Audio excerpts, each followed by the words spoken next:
अस्सलाम वालेकुम। प्रोग्राम बयानिया में मैं हूं आमना जंजुआ। नाज़रीन, इस प्रोग्राम के होस्ट फवाद अहमद की ज़ाती मसरूफियात की वजह से प्रोग्राम की मेज़बानी की जिम्मेदारी मुझे दी गई है। बढ़ते हैं टॉपिक की जानिब। काबीना की तब्दीली की बातों से शुरू होने वाली कयास सराइयाँ सिस्टम की तब्दीली नागुज़ीर है तक पहुँच गई है। बिलावल भुट्टो वफाकी हुकूमत की उल्टी गिनती शुरू होने का अंदिया दे रहे थे, लेकिन यहाँ तो लगता है कि अब 18वीं आईनी तरमीम की उल्टी गिनती शुरू हो चुकी है। वहीं 18वीं आईनी तरमीम, जिसको तमाम बड़ी सियासी जमातों ने बाहमी मुशावरत रजामंदी से मंजूर करवाया था, वही 18वीं आईनी तरमीम जिसके तहत सूबाई खुद मुख्तारी हासिल की गई थी। और आजकल आज़ाद कश्मीर के इंतखाबात में बिलावल भुट्टो जिसकी बुनियाद पर हक़ हाकमियत और मलकियत की गर्दान लगाए हुए हैं। लेकिन अब ऐसा लगता है कि फैसला साजों की जानिब से इस 18वीं आईनी तरमीम को रोल बैक करने का फैसला कर लिया गया है और बजरिया वज़ीर दाखिला मोहसिन नकवी इस हवाले से दो टोक अल्फाज में तमाम सियासी जमातों को पैगाम भी पहुंचा दिया गया है कि ये तो होना ही है, क्योंकि पाकिस्तानी अवाम मजीद इस निज़ाम का बोझ नहीं उठा सकते। इसके अलावा हम बात करेंगे आज़ाद कश्मीर में इंतखाबात की। आज़ाद कश्मीर में दूसरे मरहले में इंतखाबात होने जा रहे हैं। मुजफ्फराबाद डिवीजन और जम्मू कश्मीर के महाजरीन की मखसूस इंतखाबी नशिस्तों पर वोटिंग कल होगी। इस पर भी प्रोग्राम में बात करेंगे। प्रोग्राम में आज हमें ज्वाइन कर रहे हैं सीनियर सियासतदान फवाद चौधरी। इसके अलावा सीनियर सियासतदान और साबिक वफाकी वजीर अली दुरानी भी हमें ज्वाइन करेंगे। बहुत शुक्रिया सर आपके टाइम का। फवाद चौधरी साहब, आप देख रहे हैं कि कश्मीर इंतखाबात में नून लीग और पीपल्स पार्टी जो फेडरल में इत्तेहादी जमाते हैं, लेकिन कश्मीर इंतखाबात में हमें उनमें जो तनाव है वो बढ़ता हुआ दिखाई दे रहा है। मुज़ाकरात का सिलसिला भी शुरू हो चुका है, एक दूसरे के ऊपर जो बयानबाजी भी शुरू हो चुकी है। कैसे देख रहे हैं ये तनाव, कब तक रहेगा, कितने वक्त के लिए है? ये कोई तनाव नहीं है ना, ये तो एक फ्रॉड है जो होता है।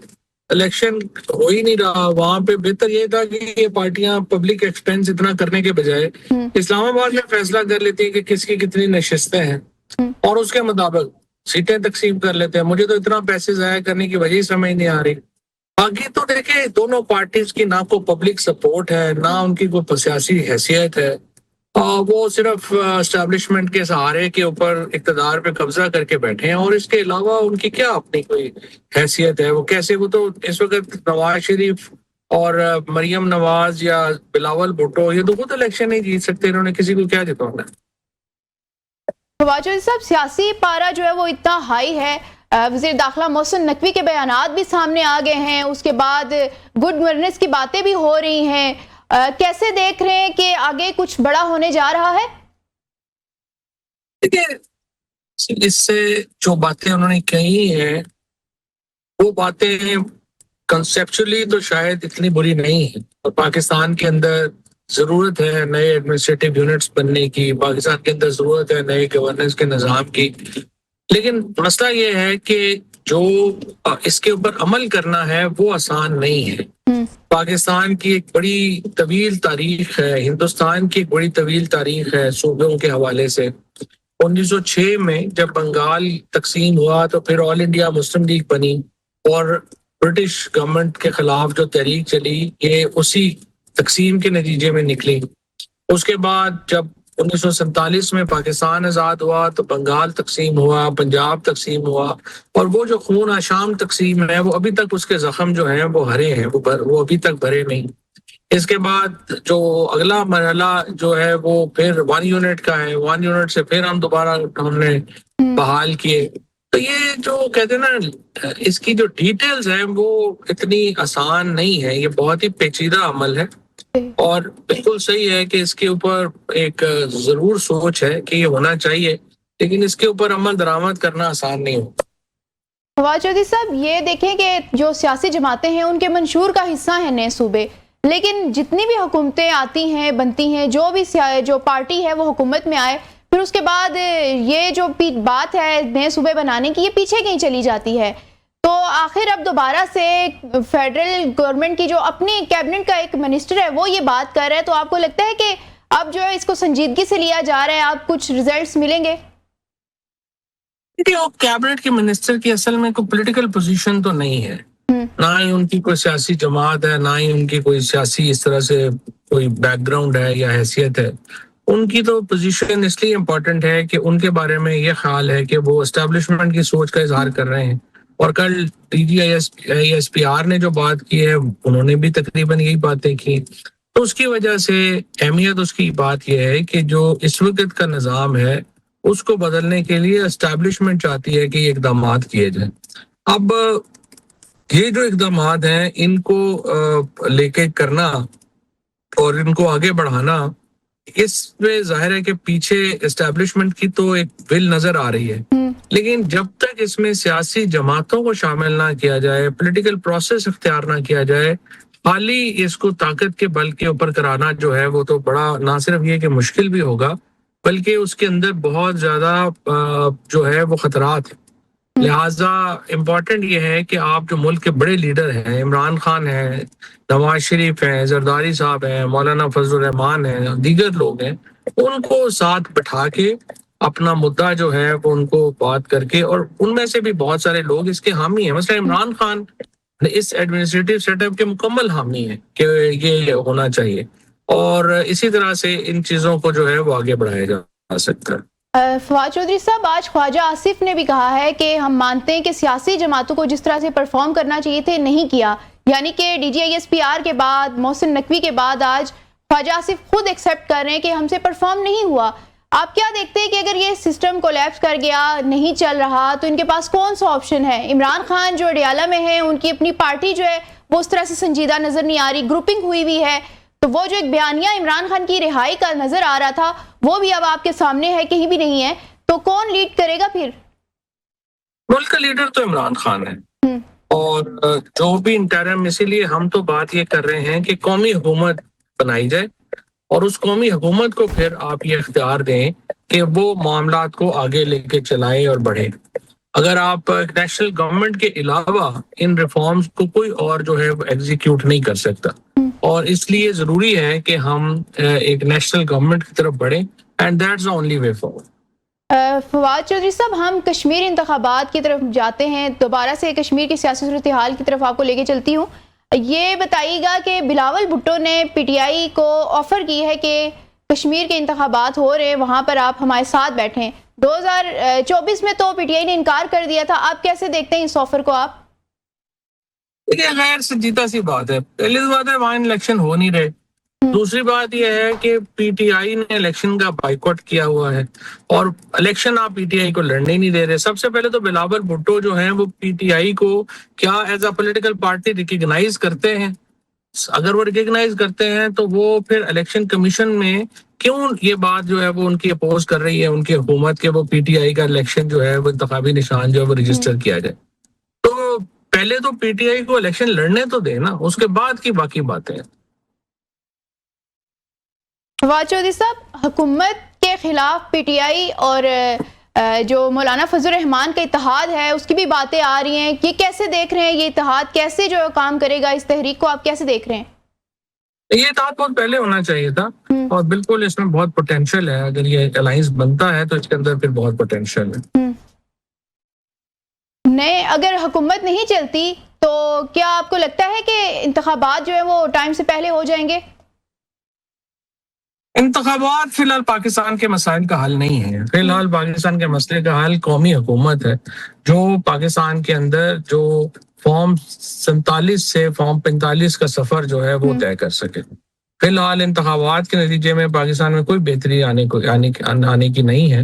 हमें फिलहाल एक कौमी हुकूमत चाहिए जो कि पाकिस्तान में मामलात को ठीक कर सके। फवाद चौधरी साहब, आपका बहुत शुक्रिया। अब रुख करते हैं आज़ाद कश्मीर का। इंतखाबात हो रहे हैं, पहले मरहले में इंतखाबात हो चुके हैं, अब होने जा रहे हैं मुजफ्फराबाद डिवीजन और जम्मू कश्मीर के महाजरीन की मखसूस इंतखाबी नशिस्तों पर वोटिंग जो है वो कल होने जा रही है। मुजफ्फराबाद से हमें नुमाइंदा न्यूज़ फरहाद खोकर ने ज्वाइन किया है।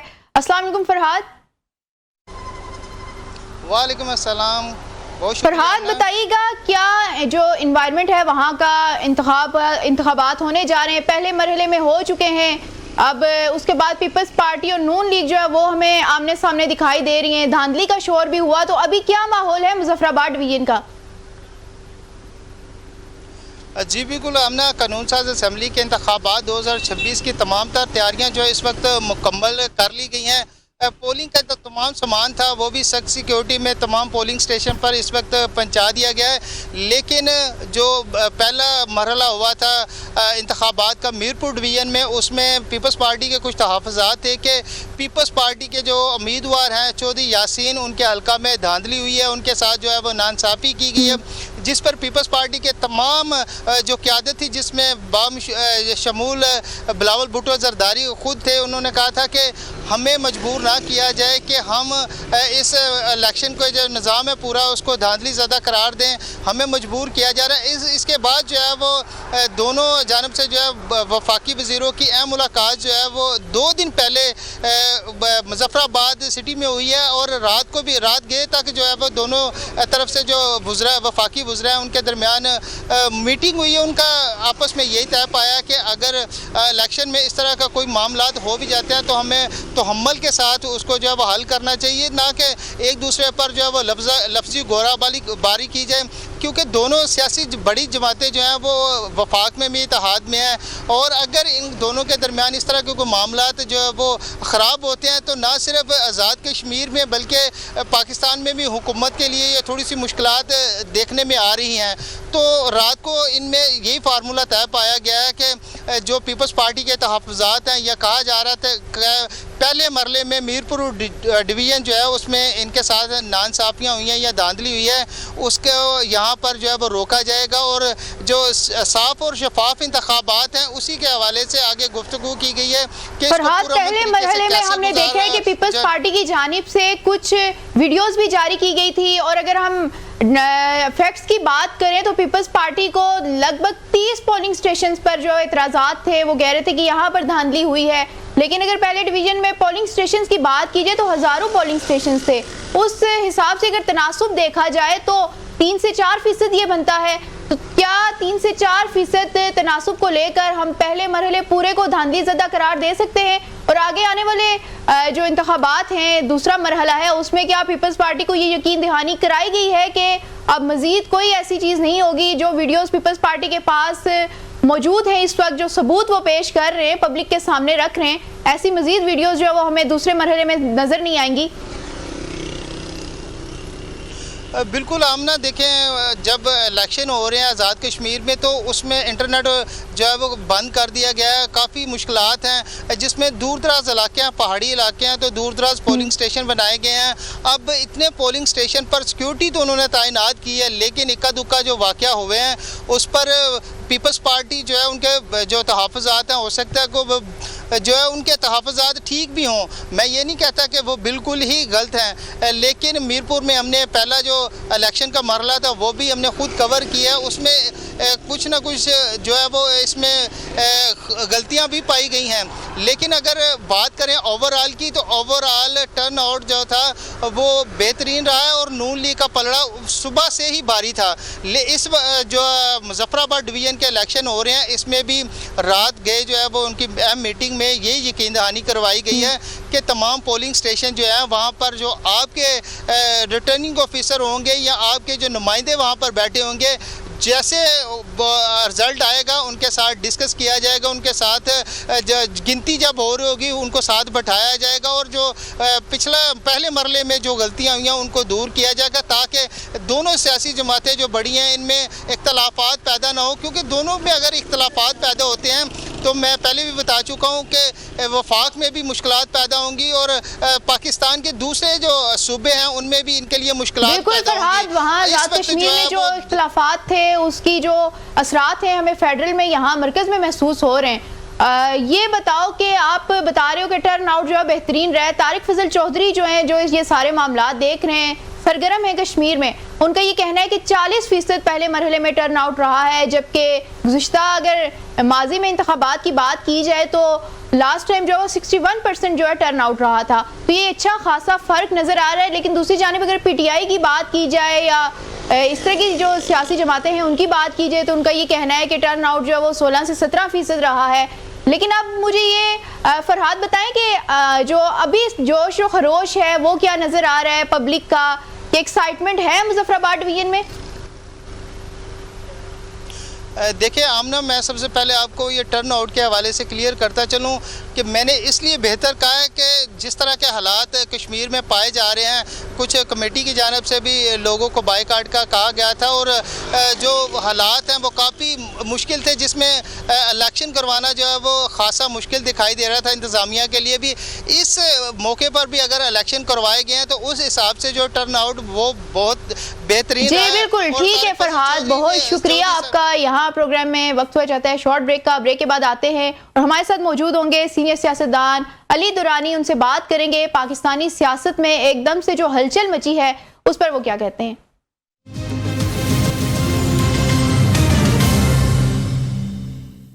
Welcome back. हम बात कर रहे हैं प्रोग्राम में कश्मीर के इंतखाबात और उसके बाद पैदा होने वाली सूरत हाल पे, और इसके अलावा वज़ीर दाखिला मोहसिन नकवी ने जो बयानात दिए हैं उससे नई बहस भी छिड़ गई है। प्रोग्राम में हमें ज्वाइन किया है सीनियर सियासतदान और साबिक वफाकी वज़ीर अली दुरानी साहब ने। बहुत शुक्रिया अली दुरानी साहब आपका वक्त देने के लिए। अली दुरानी साहब, आप देख रहे हैं कि जो पीपल्स पार्टी और नून लीग इत्तेहादी हैं फेडरल में, कश्मीर में इंतखाबात हो रहे हैं और वहाँ पर जो उनकी कारकर्दगी से इलेक्शन कैंपेन शुरू हुई थी, अब एक दूसरे को माजी याद दिला रहे हैं। वहीं पर वज़ीर दाखिला मोहसिन नकवी ने ऐसे बयानात दे दिए जिसमें सिस्टम पूरा हिलता हुआ दिखाई दे रहा है। कैसे देख रहे हैं, ये क्या होने जा रहा है पाकिस्तानी सियासत में?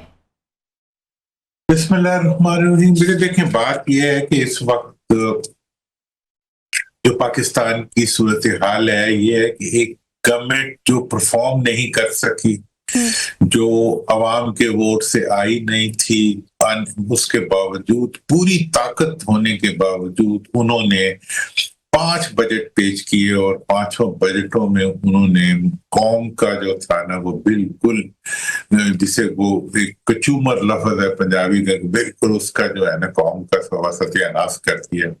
अब ऐसी सूरत हाल में जो आज की सूरत हाल है वो ये है कि ऐसे डेड वेट को कंधों पे उठाना, मुल्क के कंधों पे रखना, वो बहुत मुश्किल होता है।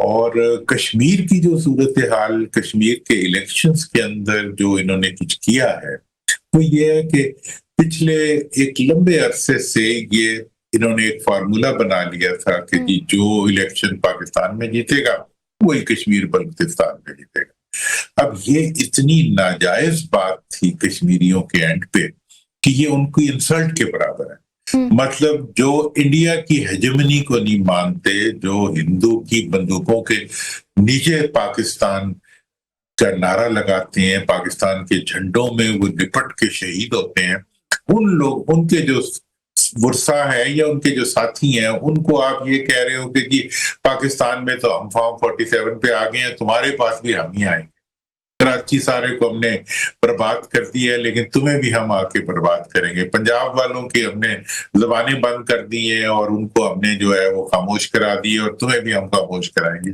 इसलिए हम आएंगे। तो मेरा ये ख्याल है। और तीसरी बात जो इससे भी बड़ी है वो ये है कि माजी में जो लीडरशिप उन्होंने दी है कश्मीर को, उसके ऊपर कश्मीरी बहुत ज्यादा नाना है कि हमें इतनी बुरी क़यादत उन्होंने दी है जिन्होंने के कश्मीर के नाम को डब किया है। कश्मीर में पहले ये होता था कि उनकी अपनी पार्टियां होती थी और वो इलेक्शन भी लड़ती थी और वो वहां पे हुकूमत भी बनाती। अभी भी मकबूजा कश्मीर में अभी तक उन्होंने मेन लैंड इंडिया की मेन पार्टीज जो है वो अभी तक वहां की सियासत में नहीं आई, कश्मीरियों की अपनी सियासत है वहां की। लेकिन यहाँ इन्होंने जनाब कराची से उठ के कोई आ गया और कोई जनाब लाहौर से उठ के चला गया और उसके बाद उन्होंने कहा जी कि हम, तो इसलिए ये जो कश्मीर के इलेक्शन का जो सारा सीन है उसमें वो इनकी नफरत है, इनकी आदतों की, इनकी जो पिछले 52 साल से जिस तरीके से इन्होंने पाकिस्तान के साथ सलूक किया है उसके खिलाफ सारा जो कश्मीरियों का रिएक्शन था वो इस वक्त इकट्ठा होकर इनके मुकाबले में खड़ा हो गया। और ये फिर भी कहते हैं कि हमने जो है इलेक्शन जीतना है, कि वो तो तुम्हें वोट क्या तुम्हारी शक्ल नहीं देखना चाहते और तुम उनको जो है कंपेल करने की कोशिश कर रहे हो। तो ये जो सारी सिचुएशन है उसके बाद लगता तो ऐसे ही है कि अब इस मुल्क के को इस किस्म की क़यादत की गालिबन जरूरत नहीं है। अब मुल्क को आगे बढ़ाना पड़ेगा और आगे बढ़ने के लिए जरूरी है कि वो लीडरशिप आए जो मुल्क को डिलीवर करे। और मैं आपको पता है, मैं तो और 2 साल से यही बात कर रहा हूँ कि जी पाकिस्तान को एक नेशनल यूनिटी गवर्नमेंट की जरूरत है जो कि मुल्क के लिए आपस में इकट्ठी हो, अपने जाती मफादात के लिए इकट्ठी ना हो। वैसे तो इस वक्त भी नेशनल यूनिटी गवर्नमेंट है चोरों की, इस वक्त भी नेशनल यूनिटी गवर्नमेंट है उन लोगों की जिन्होंने पाकिस्तान को इस हाल तक पहुंचा दी है। अली दुरानी साहब, ये फिर स्टार्ट कौन लेगा? ओपोजिशन का किरदार आपके सामने है, वो तो है नहीं, तो स्टार्ट कौन लेगा? देखिए ये स्टार्ट, अब आप कोई इशारा ना समझे तो भी अलग बात है, कश्मीरियों ने तो स्टार्ट ले लिया इनके खिलाफ, वो तो इन्हें मानते हैं। और मैं आपको ये बताऊं कि अगर पाकिस्तान के अंदर इनकी दहशतगर्दी ना हो हुक्मरानों, तो अली दुरानी साहब, ये जो कॉकरोच का जिक्र आया है पाकिस्तानी सियासत में, तो क्या ये उसी तरफ इशारा है कि यहाँ भी कॉकरोचेस जो हैं वो निकलने वाले हैं? यार मैं तो अपने नौजवानों को कॉकरोच नहीं कह सकता, इंडिया वाले कहते हैं तो कह ले, लेकिन मैं तो कहूंगा कि मेरा जवान इतना खूबसूरत जवान है और वो कोई, उसको तो इन्होंने वो जब निकलता है ना तो उनको देख के हमारी आंखों में रोशनी आ जाती है। आज के नौजवानों को देख के, आज के बच्चों को देख के कॉकरोच कहना तो उनके लिए, मेरे लिए बड़ा मुश्किल है, लेकिन मैं कह रहा हूं कि ये खूबसूरत जवान जिनका ये मुल्क है, जो ये मुल्क जिनका मुस्तकबिल है, हाँ, वो नौजवानों का वक्त है कि अब वो उन्हें आगे लाया जाए, वो डिलीवर करते हैं। आप देखें, हम तो रोज लोगों से मिलते हैं जो कितनी उनको इन्होंने मायूस किया। मतलब आप ये देख लें कि इस जंग के से पहले ये आपके नौजवान थे ना जिन्होंने मार्का हक लड़ा था, आपके मिडिल क्लास के और लोअर मिडिल क्लास के, वो जो अपनी जानों पे खेल के जिन्होंने इस मुल्क को इज्जत दिलाई, और फौज की लीडरशिप जिन्होंने कि सब कुछ कुर्बान करके इस मुल्क की इस्तेहकाम के लिए काम किया, दुनिया में इज्जत दिलाई। मतलब वो ख्वाब, मेरे जैसे लोगों के वो ख्वाब जो हम सोचते थे कभी पूरे होंगे नहीं होंगे, वो दुनिया में इज्जत की शक्ल में पूरे होंगे। लेकिन 2018 में हमने देखा है कि यंगस्टर्स का ही नारा था कि तब्दीली आ रही है, और फिर जब हुकूमत बनी तो कोई भी यंगस्टर हमें असेंबली में नजर नहीं आया, मिनिस्ट्री में गई किसी के पास कोई नहीं थी, कैबिनेट में देखे तो वही चेहरे हमें नजर आए, तो फिर अंजाम भी वही हुआ। देखे ना, अब ये तो अलग बात है कि 24 के अंदर एक वेव बन गई सोशल मीडिया की वजह से, यूथ की वजह से, लेकिन अवाम को उस बैड परफॉर्मेंस की वजह से जितनी मायूसी हुई थी नौजवानों को, वो आपको तो याद होगा कि मतलब लोकल बॉडीज का इलेक्शन भी नहीं जीत सकते थे उस वक्त के हुक्मरान, अवाम रही है। देखिए नौजवानों के बारे में जो मौजूदा 2 पार्टियां हैं, इनका ये ख्याल था कि इनको हम दबा के, इनको हम डंडे मार के, इनको हम जो है वो खौफजदा करके इनकी आवाजें ले लेंगे, इनका सब कुछ ले लेंगे, लेकिन नहीं ले सके ना। आज भी कोई, आपको पता है ये दोनों मेन पार्टीज जो हैं ये कहीं जलसा नहीं कर सकते, ये अवाम के अंदर खड़े होके अपनी बात नहीं कर सकते, इनको पुलिस की जरूरत है। फिर पुलिस भी इनके लिए काफी नहीं है, फिर अवाम को डराने के लिए ये हाइब्रिड का वर्ड यूज करते हैं। ये जो है अवाम को डराने के लिए कहते हैं कि जी हमारे पीछे हमारी अफवाज खड़ी हुई है। वो अफवाज बेचारी तो, उनके तो सिपाही तुम्हारे पेट्रोल की बढ़ाई हुई कीमतों की वजह से उनके घर नहीं चल रहे। पूरा मुल्क जो है वो इस वक्त एक गुर्बत की चक्की में पिस रहा है। गंदम तुम खा जाते हो, चीनी तुम खा जाते हो, बिजली को तुम सर्कुलर। बिल्कुल अली दुरानी साहब, बिल्कुल हमें हर सेक्टर में देखें तो ये फेल ही नजर आ रहे हैं, कहीं भी कुछ इंप्रूवमेंट नजर नहीं आ रही। लेकिन 2018 में जब यंगस्टर्स आए थे तो आपके पास एक लीडर था इमरान खान की सूरत में, आप उसकी सूरत में एक पार्टी बनाकर सामने आए थे। अब आप क्या समझते हैं कि कौन सा ऐसा नाम है जो लीड करेगा अगर यंगस्टर्स आते हैं, तब्दीली कोई आती है तो? देखिए मेरा तो ये ख्याल है कि मैंने उसके ये 24 के इलेक्शन से पहले इन्हें कह दिया था, उन वालों को, पीपल्स पार्टी वालों को, कुछ सबको, कि भाई आप बेहतर है कि इलेक्शन से पहले फैसला कर लें कि इलेक्शन के बाद हम नेशनल यूनिटी गवर्नमेंट बनाएंगे। और ये वो गवर्नमेंट है जो जमहूरी ममालिक में बना करती है। में बनी थी, जो साउथ अफ्रीका में बनी थी, आयरलैंड में बनी, जर्मनी में बनी। जब मुश्किल हालात से मुल्क को निकालना होता है तो फिर जाती अनाओं और जाती मफादात की टोकरियां एक साइड पे फेंक के मुल्क के मफाद को सर पे रखना पड़ता है।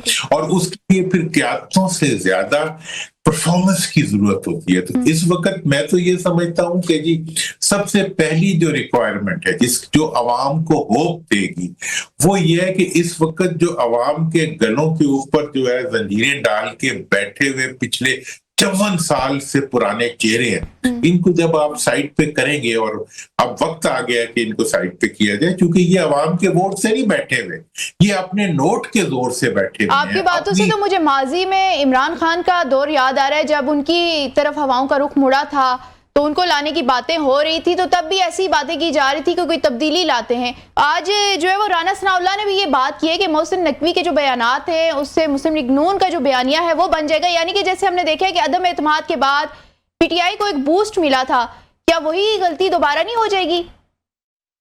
बहुत बहुत खूबसूरत बात आपने की है, अल्लाह आपको जिंदगी दे। देखें, बात ये है कि ये कोशिश यही करते हैं। देखें, जब इनके खिलाफ करप्शन प्रूव हो गई तो इन्होंने मैनेजमेंट ऐसी की कि इनको सजा कामे पे मिल गई, और इनको एक वो भागने का, एक अपने आप को मजलूम साबित करने का, वो सब चीजें भूल गई जो अरबों और खरबों की जो मुल्क के साथ हुई भी ज्यादती हैं, उनकी जगह जो है क्या कामे के ऊपर आज भी जो है ये पूरी कोशिश कर रहे हैं इस चीज की कि कोई ऐसी स्लिप ऑफ टंग के जरिए कोई ऐसी हिकमत अमली सामने आए मौजूदा जो एस्टैब्लिशमेंट की तरफ से या मौजूदा जो निजाम को संभालने वालों की तरफ से, जिसकी बुनियाद के ऊपर ये उनके सामने खड़े होने के लिए अपने लिए कोई जवाब तैयार कर ले। ये उसकी तरफ जा रहा है इनका, और ये हमेशा इन्होंने यही कुछ किया है।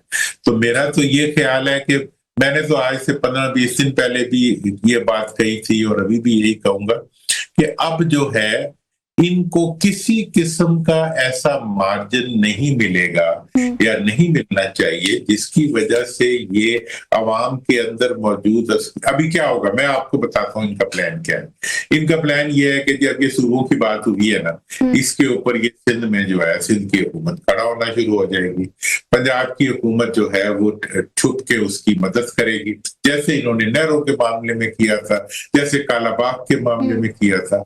ये इस वक्त अपने खिलाफ जो आज का बिल्डअप है उसको 54 साल के तनाजुर से काट के आज के किसी इशू के ऊपर ये अवाम को अपने इलाकों के अवाम में असलियत की बुनियाद के ऊपर एक नफरत खड़ी करने की कोशिश करें। अली दुरानी साहब, अगर हम सूबों की बात करें तो पाकिस्तान के हालात पहले ही ठीक नहीं है। एक तो ये भी ये वजह बताते हैं कि नए सूबे जो है इसलिए भी हम अभी उनकी तरफ नहीं जाना चाहिए क्योंकि आपके पास इंफ्रास्ट्रक्चर उस तरह से नहीं है, आपके पास वो सहूलियात नहीं है। कहाँ से एक तरफ IMF का प्रेशर है, दूसरी तरफ आपको फिर एक ब्यूरोक्रेसी भी चाहिए होगी, बड़ा नंबर चाहिए होगा, फिर आपको जहां पर नए सूबे बनेंगे वहां पर आपको असेंबलियां बनानी होंगी, तो पूरा सेटअप होगा।